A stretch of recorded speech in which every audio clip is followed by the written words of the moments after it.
그러니까 다들 마스크 쓰셨으니까 저는 좀 벗겠습니다.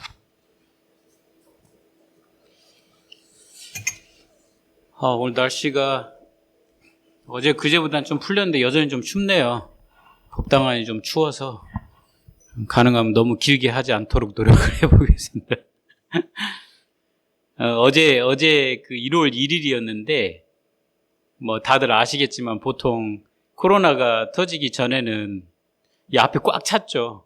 저 앞에 굴다리까지 막 차가 밀려서 이 사람들 이 국사봉에 올라가서 국사봉에 올라가서 그 해돋이 보시려고 신년 그 첫날 작년에 그러니까 코로나 터지고 작년에 이제 처음 새해 맞았을 때는 거의 안 오셨어요. 저희 항상 그 예년에 그 전에 보면은 저희가 이제 항상 결제 중이니까 바로 공양 하루 딱 나오면은 앞이 굉장히 뭐 시끌시끌하고 또 그 시에서 또 여기 아래 마을에 막 청년회에서 그 떡국 공양 이렇게 보시하신다고 그래서 막 굉장히 많은 분들이 오셔서 떡국 드시고 국사봉에 해돋이 보러 막 가족 단위로 오셨는데 작년 그 새해 첫날은 거의 없으셨거든요. 어제는 사람이 그렇게 많이 왔어요, 또.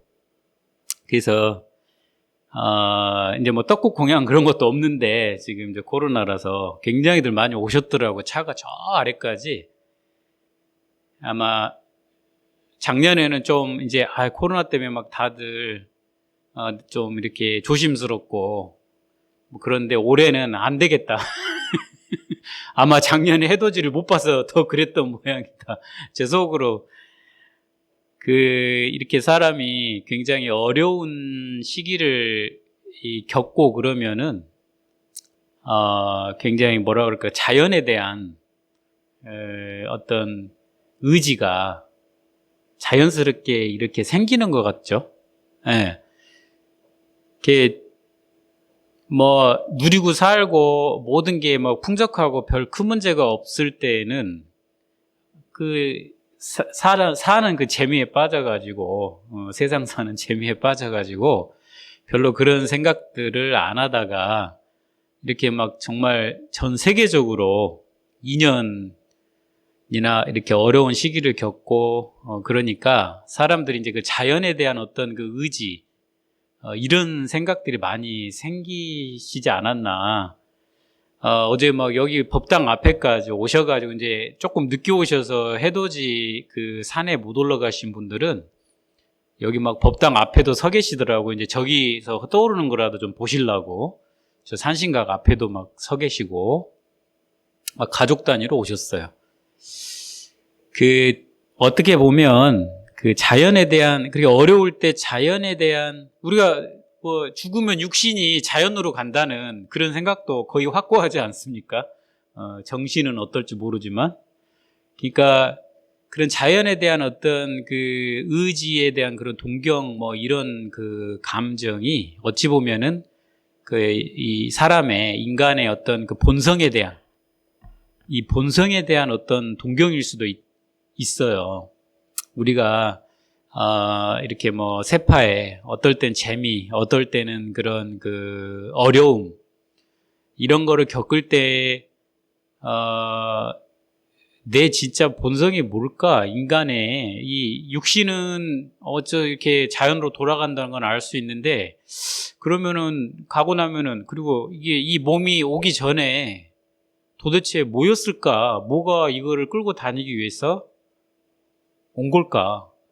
이런 거에 대한 생각이 좀 깊어지고 이런 성찰이 일어나지 않나 싶어요. 그래서 어제 그런 작년에는 그런 어떤 경고에 뭐 여러 가지 경고에 다들 조금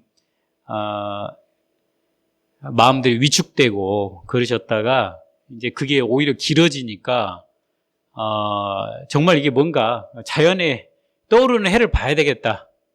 이건 어떻게 보면 이 본성, 이 자성의 어떤 좀 그리움이라고도 저는 조금 느껴졌어요. 어제 그 많은 분들이 오셔서 새벽에 막 깜깜한데, 그렇게 찾아오시는 걸 보고 날씨도 굉장히 추웠거든요. 여간 참 그 쉽지 않은 전염병으로 인해서 참 어려운 시대를 좀 살아가고 있는 것 같은데, 이런 시기일수록 또 그런 생각도 듭니다. 뭔가에 한번 이렇게 딱 집중해 볼 수 있는 그런 시간을 가지는 게 이런 지금 심리적으로 어려운 시기를 극복할 수 있는 하나의 또 좋은 그 대안이 될 수도 있겠다 싶어요. 오히려 이런 그 시기를 기회로 삼아가지고, 얼마 전에 그 신문 보니까 뭐 한국에 그게 또 외신에도 났어요. 외신에도 났는데 한국에 요즘에 그 한국 문화가 굉장히 외국에서 좀 각광을 받는다 그러죠. 여러 가지로 뭐 드라마니 뭐 가요니 이런 식으로. 근데 이제 그러다 보니까 그 외국에서 그 한국의 뭐 다른 문화에도 굉장히 관심들이 많은가 봐요. 근데 그 중에 하나가 이제 지금 이 팬데믹 시대, 이 팬데믹 전염병 시대에 한국에서는 그 멍때리기 그 들어보셨어요? 멍때리기 카페가 유행을 한다. 그게 막 외신에 보도가 된 거예요. 외신의 그 주요 그런 그 일간지 이런데. 그게 뭐냐? 우리 그냥 흔히 하는 말로 멍때리기, 멍하고 그냥 생각 아무것도 안 하고 그럴 때 있지 않습니까? 근데 뭐 서울이나 어디 다른 도시에 그런 그 멍때리기에 적합한 카페나 뭐 이런 뭐 힐링 그런 그 장소가 좀 유행이 되고 있다고 그러네요. 그러니까 그런 데는 들어가면은 아무것도 안 해요. 그러니까 뭐 차하고 뭐 이렇게 간단한 어떤 그런 그 시간에 그 필요한 뭐 휴지 뭐 그리고 커피나 차. 근데 규칙이 있어요. 절대 말을 해서는 안 돼.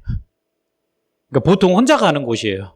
절대 말을 해서는 안 되고, 그냥 어떤 카페는 그냥 이렇게 앞에 유리창문이 쫙 여기처럼 이렇게 돼 있는데 의자가 그 앞에 일렬로 쫙 놔져 있고 다들 거기 앉아가지고 자기 차 마시면서 멍하고 있는 그냥 앞에 그 나무들 보고 아무 생각 안 하는 거예요. 그런 게 유행한다고 외신에 보도가 된 거예요. 그 말도 그대로 영어로 멍, 멍, 영어로는 hit, 그러니까 우리 멍 때리다가 영어로 hit이잖아요. 그러니까는 멍 hit 카페 이렇게 해가지고 한국에는 이런 문화가 유행이다. 그게 뭐 이렇게 외신에도 막 보도가 됐어요. 그 외국에서 어떤 우리 스님이 또 저한테 그 링크를 보내주셨더라고. 자기가 그걸 그 미국에서 그 기사가 났다고. 그래서 그 읽어보니까 그런 내용이었거든요. 그런 어떤 사회적인 그 풍조가 뭔가를 지금 반영하는 것 같아요. 우리나라 그 사람들의 현재 어떤 심리적으로 여러 가지를 반영하는 것 같은데, 뭐 좀 긍정적인 면도 있고 부정적인 면도 있지 않나, 이런 생각이 좀 듭니다. 근데 이제 그게 그 멍때리기라는 게 사실은 어떻게 보면은 명상의 일종으로 봐줄 수도 있는데, 또 어찌 보면은 뭔가 그 정신적으로 뭔가가 상실해버린 이런 또 느낌이 들 때가 있어요. 얼마 전에 가끔 이제 오시는 분 중에 옛날에 그 숭산 스님께서 처음에 그 해외 포교 시작하시기 전에, 그러니까 서구의 해외 포교를 시작하시기 전에 원래 처음에 일본에서 40대 초반에 이제 어떤 아주 희유한 인연으로 인해서 일본 정부 초대를 받아가지고 거기에 그 홍보본을 처음 내셨거든요. 서구에 포교를 하시기 이전이에요. 그래서 그 도쿄 동경에 그 홍보본을 내시고 거기서 포교 활동을 잠깐 하신 적이 있는데, 이제 그때 젊은 나이에 숭산 스님을 거기서 좀 모셨던 거사님이 계세요. 근데 이제 얼마 전에 오셔가지고 저하고 차 한잔 하시면서 이제 지금 70대 중반 정도 되시거든요. 근데 이제 그냥 그날 갑자기 막 눈이 오고 그래서 이제 차를 한 잔 나누면서 이제 당신이 어떻게 일본에 처음에 건너가셨는지 이제 그 말씀을 해주시는데, 정말 새삼스럽게 뭐 여기도 계시긴 하시겠지만 지금 우리 뭐 70대, 80대 그 세대에 계시는 분들은 굉장히 어려운 그런 사실 그 물질적인 면으로 봤을 때 정말 어려운 그 세대를 거치셨잖아요. 그분이 처음에 일본 가실 때는 밀항을 하셨다는 거예요. 그때 나라가 너무 못 사니까 당신이 18살인가 그럴 때였는데, 그럼 몇 년입니까? 해방하고 얼마 안 됐어요. 아니, 지금 2021년이죠. 그러니까, 그러면은 어떻게 돼? 75, 40, 한 50년대, 60년대, 60년대 그쯤 되셨나 보네요. 많은 한국 사람들이 사실 일본은 그때 잘 사니까 한국은, 정말 너무너무 힘들 때였죠. 먹는 것도 정말 없어가지고 그럴 때인데, 많은 분들이 정말 그 일본으로 가려고들 하셨다 그래요. 근데 그래서 그 밀항을 그렇게 하려고, 정말 줄을 섰다 그러는데, 그분이 한 18살 때 이제 밀항을 하신 그 경험담을 저한테 말씀을 해주시더라고요.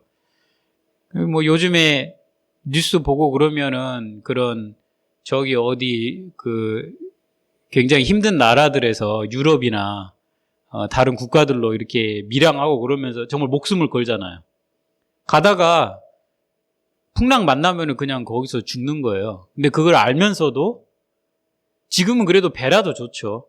그때는 그 거사님 그러시는데 정말 그야말로 나무로 만든 그 배고 60명이 그냥 정말 60명을 태울 수 없는 그런 배에 당신은 이제 그 갑판 아래에 숨어서 5명인가가 숨어서 갔는데 며칠을 그렇게 갔다는 거예요. 근데 그런 식으로 밀항을 하는 사람들이 그때 꽤 됐는데, 그 사람 뭐 일본으로 뭐 밀항하러 갔다 했는데 소식이 없다. 그럼 죽은 거래요. 가다가 그냥 예를 들어서 파도를 만나고 그런다 그러면은 배도 워낙 허술하니까, 당신들 이제 그래가지고 정말 그 냄새 나고 며칠 동안 그 갑판 아래서 그 깜깜한 데서 숨어서 들어가야 되니까 그렇게 들어가가지고 뭐 이제 지금으로 말하자면 출입국 그런 데서 검사를 이제 그 일본 그 사람들이 이렇게 뚜벅뚜벅 위에 걸어다니는 게 들린다는 그 갑판 아래서 그렇게 조마조마한데, 거기서 걸리면은 이제 뭐 다시 돌려보내지거나 뭐 깜빵을 가거나 이제 그렇게 되는 거고, 정말 구사일생으로 이제 통과가 돼가지고, 일본에서 그렇게 이제 생활을 시작하셨다고, 말하자면 미륵국자로 이제 사신 거죠. 그렇게 정말 어렵게, 생존을 하시다가 이제 숭산 스님께 일본에 아까 제가 말씀드린 대로, 그렇게 홍법원 이제 차리는 인연이 돼가지고, 일본 정부의 사실 초대였죠. 그래가지고 이제 그때 숭산 스님을 뵙고 이제 당신이 그렇게 본격적으로 이제, 불가에, 이바지 하려고 그러시고, 이제 숭산 스님을 좀 몇 해 모셨다고 그래요. 여하간에 그런 말씀을 들으면서, 야, 정말 그 세대 때 사셨던 분들은, 지금 우리가 참 생각하기 힘든 그런 생존을 위해서 어려운 시기를 거치셨던 그런 세대들인데, 어떻게 보면은 그런 분들은 인생의 목적이 굉장히 뚜렷했을 것 같아요. 일단 살아야 되고, 그죠? 이 목숨을 일단, 이 생계를 이루어야 되는 것도 큰 목적이거든요. 정말 어떤 삶에 대한 목적이 굉장히 뚜렷하지 않았을까. 실제로 이제 그분도 그러시더라고요. 근데 요즘에는 이제 우리나라가 뭐 언제입니까? 벌써 작년이 됐네요. 21년도 7월 달인가 공식적으로 선진국으로 공인이 됐죠. 국제의 어떤 권위 있는 기구에 의해서 한국은 이제 advanced country, developed country 그걸로 그냥 공인이 됐어요. 그러니까 선진국 반열에 지금 오른 거죠. 어느 대만 방송을 보니까 거기에서 한 10년, 20년 전만 하더라도 뭐 아시아의 4마리 용이라 그래가지고 뭐 항상 비교를 많이 했어요. 한국, 뭐 홍콩, 타이완, 대만, 그리고 어디더라? 싱가포르인가? 그렇게 뭐 아시아의 네 용이다 그래가지고 경제적으로 굉장히 신흥 발전국으로. 근데 대만 방송에서 그러는 거예요. 한국이 요번에, 그러니까는 21년도 7월 달을 기해 가지고 이제 선진국 반열에 이렇게 공식적으로 이제 인정이 됐다. 그러니까 우리나라가 굉장히 지금 사실은 어떤 그런 경제 면이라든가 사회 면으로 봤을 때 기적 같죠. 6.25 터진 지가 지금 100년이 채 안 되는 그런 시간에 그런 대단한 일을 했으니까요. 그런데 그런 지금 젊은 세대라든가 실제로 지금 우리 국민들이 느끼는 어떤 그런 정서가 그 생존을 위해서 정말 힘든 삶을 사셨던 그런 그 세대 그분들에 비하면은 인생의 목적이 굉장히 지금 많이 흔들리는 거죠. 굉장히 사실 누리고 사는데 여러 가지로 어떤 심리적으로 위기의식을 가지고 있는 것 같아요. 예. 그래서 이제 그런 게 물론 저도 사설 같은 걸 읽어보니까 우리나라 그런 문화 콘텐츠가 굉장히 세계적으로 지금 주목을 받고는 하는데 많은 부분들이 좀 어두운 면들이 들어가 있는 주제들이 많다 그래요.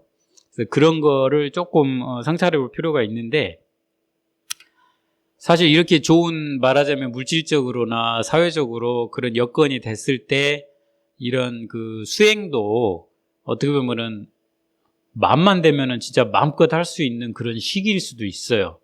목적만 잘 다지면. 신라시대 때 불교가 가장 성행하면서 또 나라도 굉장히 사실은 어느 시대에 못지않게 부강했잖아요. 그죠? 예, 어느 어떤 시대에 비해서 신라 시대 때 굉장히 나라가 강했으면서도 그때 불교가 가장 흥했던 그런 시기이기도 하거든요. 어떻게 하면은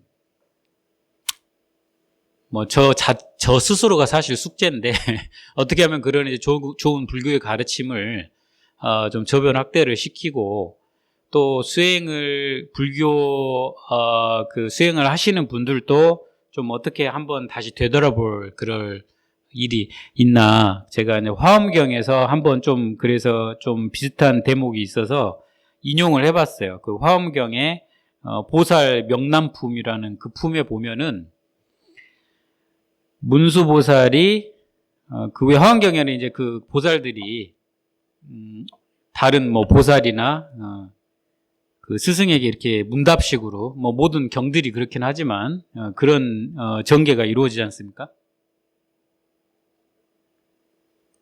문수보살이 진수보살에게 묻기를, 부처님의 가르침은 하나이면서도 가르침을 들은 중생은 어찌하여 똑같이 번뇌를 끊을 수가 없습니까? 이제 이런 대목이 있어요. 부처님 가르침이 하나인데 그 가르침을 듣는 중생은 어째서 똑같이 번뇌를 끊을 수가 없습니까? 이제 이렇게 문수보살이 진수보살에게 묻습니다. 그러니까 진수보살이 중생에게는 신속하게 해탈하는 자가 있는가 하면 그렇지 못한 자도 있습니다. 만약 미혹을 없애고 해탈에 도달하고자 생각한다면 항상 마음을 굳게 갖고 커다란 정진을 일으켜야 합니다. 예를 들면 젖은 나무에는 불이 잘 피지 못하는 것 같이 불법 안에서 게으른 자 또한 그와 같습니다. 또 불을 피울 때에도 자주자주 쉬게 되면 불길은 약해지고 이윽고는 꺼져버립니다. 게으른 자도 이와 같습니다. 결국 게으른 자가 불법을 구한다고 하는 것은 눈을 감고 빛을 보고자 하는 것과 같습니다. 이렇게 답을 하거든요. 저도 이제 불 아궁이에 지펴 보셨겠지만, 저도 이제 혼자 돕기도 하고 그럴 때, 이제 그 산골에 있는 그런 처소들은 이제 불을 떼야 되니까 불을 떼봤거든요.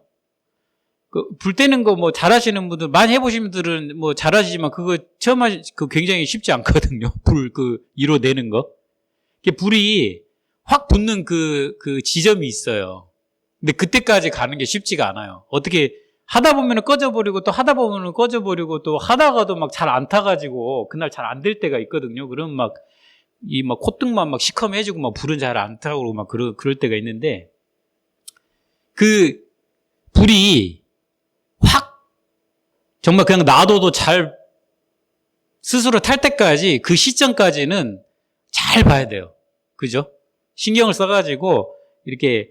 그리고 장작개비도 몇 개가, 이게 한 서너 개가 어느 정도 잘 타기 시작하면은 이 시너지 효과, 서로 열을 보태가지고 이제 그때는 끌라 그래도 잘 안 꺼질 정도로 잘 타지 않습니까? 정진이라는 것도 사실은 지금 좀 떼가지고 불이 붙을만 하면은 빼버리고, 또 붙을만 하면은 딴짓 하다가 그 시점 놓쳐버리고, 그러면 이거 불 절대 안 붙어요. 그 불이 스스로 잘 알아서 탈 때까지는 이거 신경 굉장히 잘 써줘야 됩니다.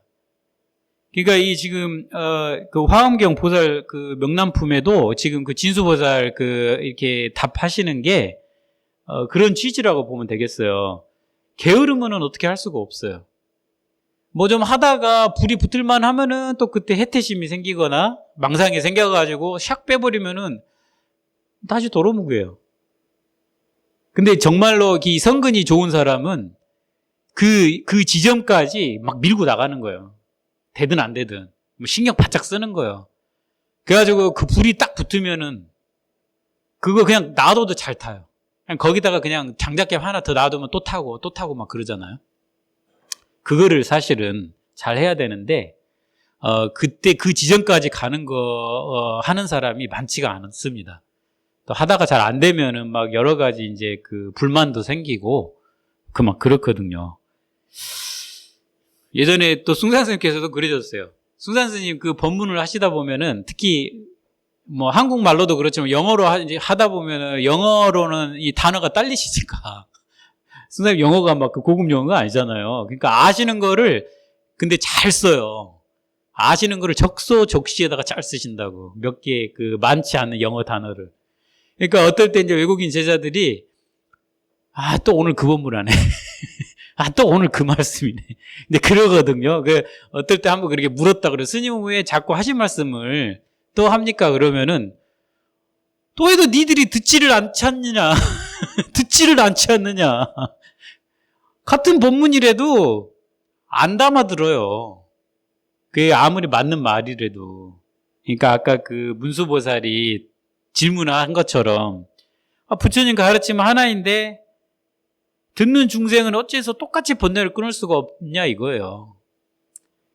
같은 중생이라도 그렇게 게으름을 피우거나 부지런하게 하시거나 또 법문을 들으실 때도 정말 귀담아서 소화를 하려고 하는 그런 신심, 그거에 따라서 결과는 다를 수밖에 없는 거죠. 그래서 이런 자세를 가지고 사실 수행을 해야 되고, 참 마음을 모으려고 그래서 잘 안 될 때가 있죠. 성가기감에 보면은 서산대 성가기감 이런 대목이 있어요. 여러분 들어보셨을 거예요. 저는 이 대목을 굉장히 좋아합니다. 모기가 무쇠로 이루어진 소에게 덤벼드는 것과 같아서 마음을 모은다는 거. 이 마음 공부, 마음을 모은다는 거는 바로 이런 거다라고 성가기감에 비유를 하고 있어요. 모기가 무쇠로 그러니까 쇠로 만든 소에게 덤벼드는 것 같다 이거예요. 함부로 주둥이를 댈 수 없는 곳에 그 모기 침 그걸로 무쇠로 만든 소 가죽을 뚫겠어요. 근데 함부로 주둥이를 댈 수 없는 곳에 목숨을 떼어놓고 된다 이거. 한번 뚫으면 몸뚱이 채로 들어가 버린다 이거. 이런 대목이 있어요, 성가기감에. 그러니까 마음을 모은다는 거는 마치 이렇게 해야 된다는 거예요. 우리가 이 사람은 알려고 하는 욕구 중에 가장 욕구 중에 큰 욕구 중에 하나예요. 뭔가 알아야 돼. 알지 못하면 불안하고, 알지 못하면 뭔가 내가 손해보는 것 같고, 어리석은 것 같고. 그러니까, 특히 이제 참선이라는 거는 그런 건데, 이 모기가, 얼마나 그 약해요. 그 침이 사실은. 근데, 그거를 따지지를 않아. 그냥 갖다 대는 거예요. 우리 그 모르는 놈이 무섭다 그러죠. 무식한 놈이 모르다 그러죠. 만약 참선하는 마음은 마치 그런 것 같거든요. 모르는 정말 끝도 안 보이고 그 막막한 모르는 데에다가 딱 나를 던져버리는 거예요. 뭘 알라고 분석을 해서 들어가는 게 아니에요. 하나하나 이렇게 해로 들어가는 게 아니고 갖다 딱 대버리는 거예요. 근데 그게 들어가면은 모기 몸뚱이 채로 그 무쇠를 뚫고 들어가 버린단 말이에요. 우리 외국의 어떤 선사는 이렇게 표현을 하더라고요. 이게 어떤 벽이면 인간은 내가 안다는 이 아르마리, 내가 이만큼 안다는 거 가지고 여기를 뚫으려고 그래. 저 손 봐보세요. 여기를 뚫으려고 그래. 근데 불가능해요. 왜? 인간의 해를 가지고 알 수 있는 거는 요 벽에 딱 갇혀 있어서 이 뒤에 건 절대 몰라요. 여기에 망망대해처럼 항아사 모래수처럼 이 벽 뒤에는 인간의 이해력으로는 알 수 없는 것들이 쫙 펼쳐져 있거든요. 끝이 없이. 근데 인간이라는 게 어떤 거냐? 이걸로 거기에 닿으려고 그러는데 절대 안 돼. 근데 아까 그 모기처럼 그 모르는 마음, 정말 그 모르는 마음을 가지고 탁 대면은 여기를 뚫고 가버려. 여기는 인간의 인지력으로는 사실 알 수 없는 곳이에요. 얼만큼 아세요? 어디서 왔는지 아세요? 이 몸을 받기 전에? 이 몸 끝나고 죽으면 어디로 가는지 아세요? 어째서 한국 사람이 됐고, 어째서 이런 배우자를 만났고, 어째서 이런 인연의 그런 사람을 만나게 되고, 이거 아세요? 근데 인간은 그거를 이해력 가지고 뚫어보려고 그러는데 그럴 수가 없어요. 이쪽은 절대 그걸로는 불가능하다는 거예요. 근데 본성, 우리가 그 모르는 그 자리, 그걸 가지고 딱 대면은 거기를 통과해버린다. 그거는 설명을 할 수가 없다는 거예요. 그 모기가 바로 이제 아까 그 모기와 무쇠로 만든 그 그 비유가 바로 지금 그 자리를 얘기하는 거거든요. 관세음보살 그 염을 하실 때 뭘 막 생각하는 게 아니고 관세음보살 그거하고 딱 하나가 돼버리면은 뭘 알라고 할 필요가 없다 이거예요. 인간이 가지고 있는 인지력의 그 이상을 초월하는 그 마음이 환해진다 그러죠. 그게 아주 중요하다 그래요. 제가 기계를 만지고 이런 거 굉장히 약하거든요. 뭘 이렇게 고치고 이러는 걸 정말 못해요. 제가 또 출가하기 전에 학교에서 문학 이쪽을 공부를 해가지고 좀 약간 그 꿈을 많이 꾸는 사람이었나 봐요. 그러니까 현실적으로 이렇게 뭘 잘 고치고 이런 걸 잘 못하는데, 그러니까 뭘 고장이 나면은 그냥 누구를 불러다가 부탁을 하고 아니면 바꾸고 이러는 식이었는데, 예전에 폴란드로 제가 도끼도를 갔을 때 거기 산에 있었는데 이제 그냥 제가 머문 곳이 그냥 나무로 지어놓은 그냥 조그만 집 안에다가 캠핑카 있잖아요. 그걸 하나 그냥 들여놓은 형태였거든요. 그러니까 가끔 물을 쓰려 그러면은 먹는 물은 이제 이렇게 받아놓고 쓰는데 물을 쓰려 그러면 한 번씩 면도할 때 카라반, 캠핑카 안에 완전 플라스틱으로 이렇게 싱크대도 돼 있고 그래가지고, 장난감 같아요. 모든 게 잘못 한번 이렇게 부러져 버리기 쉽고. 근데 한 번은 그게 고장이 난 거예요, 이 수도꼭지가. 근데 한번 고장이 나면 이제 그거 제가 면도하면서 쓰고 이러는 게 굉장히 쉽지 않거든요. 거의 어려운데, 쉬는 시간에 제가 그거를, 마음을 모아보자. 정말 마음을 모아가지고 그거를 다 분해를 했어요. 그 드라이버가 하나 있고 그러길래. 생전 제가 그런 걸 안 하거든요. 못하고. 그게 다 보이더라니까요. 그 조그만 스프링이랑 이게 어떻게 해서 이렇게 됐지 하고 하나하나 핀셋으로 이렇게 했는데 어떻게 됐는지 모르겠어요. 그게 딱 고쳐졌어. 그 스프링이 나중에 생각해 보니까 그러니까는 뭐 좋은 공구를 쓰더라도 들어가기 힘든 그런 자리에 요만한 게 스프링이 그 잘못하면 퉁퉁 튀어버리고 그러잖아요. 그게 딱 고쳐졌어요.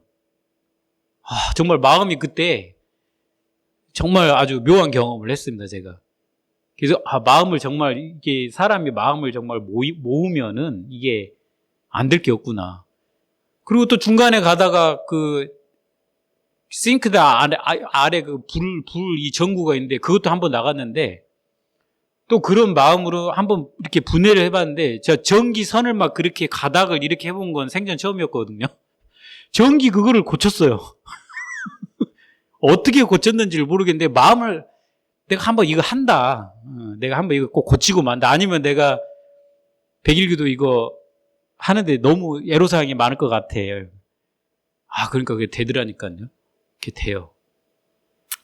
마음을 사람이 모으려고 하면은 그렇게 사실 자기 어떤 한계를 뛰어넘는 것 같습니다. 그래서 그 참선을 한다거나 기도를 한다고 할 때 좀 전에 그 말씀드린 그 정말 그 모를 뿐인 마음 같은 경우는 지금 우리 각자가 생각하고 있는 이것이 나의 그 인지의 한계라는 그거를 정말 뛰어넘어요. 그거는 말로 설명할 수는 없어요. 왜? 아까 성가기감에 비유한 것처럼 모기가 무쇠로 만든 소 그 가죽을 어떻게 뚫겠어요? 근데 사람 마음은 말하자면 그런 이치예요. 탁 마음을 모아가지고 갖다 댈 수 없는 곳에다가 그냥 갖다 탁 대는 거예요. 그게 바로 오직 모를 뿐이고 오직 할 뿐이에요. 그러면은 자기가 생각했던 그런 한계를 뚫고 나간다고. 이렇게 마음을 이런 지금 어려운 시기에 기회로 한번 삼아서 뭔가에 또 수행이라는 건 방편이라는 게 있으니까 뭔가에 마음을 한번 탁 모아보자. 어떤 게 돼도 좋으니까 그런 거를 딱 한번 생각을 그렇다면 또 내 인생의 목표에 부합하는 어떤 가치 있는 그런 방편이면 더 좋겠죠. 거기에다가 요거를 내가 한번 3개월 아니면 6개월 탁 마음을 한번 모아보자. 오히려 이런 어려운 시기에 마음을 참 어떻게 두기가 힘든 그런 분들이 많을 텐데 그렇게 해보는 것도 아주 그 좋은 생각일 것 같습니다. 그래서 새해에는 수행에도 계획을 한번 잘 세우셔가지고 1년 내내 내가 요거를 한번 밀어붙여 보겠다. 못할 거 없어요. 몸이 망가지는 그런 계획을 세워지려는 게 아니고 내가 이 정도 매일 할 수 있는데 요거보다 조금 내가 도전 정신을 내야 될 만큼 조금 내가 그래도 노력을 해야 되는 그 정도 해가지고 호랑이 해죠. 올해 호랑이처럼 한번 용맹심을 내보십시오. 그래서 또 건강도 잘 챙기시고 잘 한번 지금 이제 올해 22년 들어서 이제 지금 두 번째 날인데 뭐를 한번 해볼까 잘 구상하셔가지고 뭐라도 좋아요. 가능하면 내 인생의 그런 가치에 부합되는 거면 더 좋고 그리고 수행이라면 더 좋죠. 수행이라면 그런 요즘 얼마 전에 그런 일주일 후에 죽을 거면은 내가 뭘 할 수 있을까? 물질적으로 내가 해볼 수 있는 거는 그거 절대 다 못 가져가죠. 가져갈 수 있는 거 없죠. 일주일 후에 내가 죽는다면 뭘 할까? 그래도 이 생에 이 몸을 지금 끌고 다니는 그거를 좀 더 명확하게 하는데 내가 정력을 좀 쏟아보겠다라는 뜻이 있으면 한번 계획을 잘 세우셔가지고 호랑이 해에 정말 호랑이처럼 좀 용감하게 내가 노력을 조금 더 붙인다. 이런 생각해가지고 한번 잘 밀고 나가보시기 바랍니다. 좋은 새해의 첫 시작이 되시기를 바라고 지긋하게 한번 밀고 나가셔 보기를 기원하겠습니다. 예, 오늘 추운데 나와주셔서 감사합니다.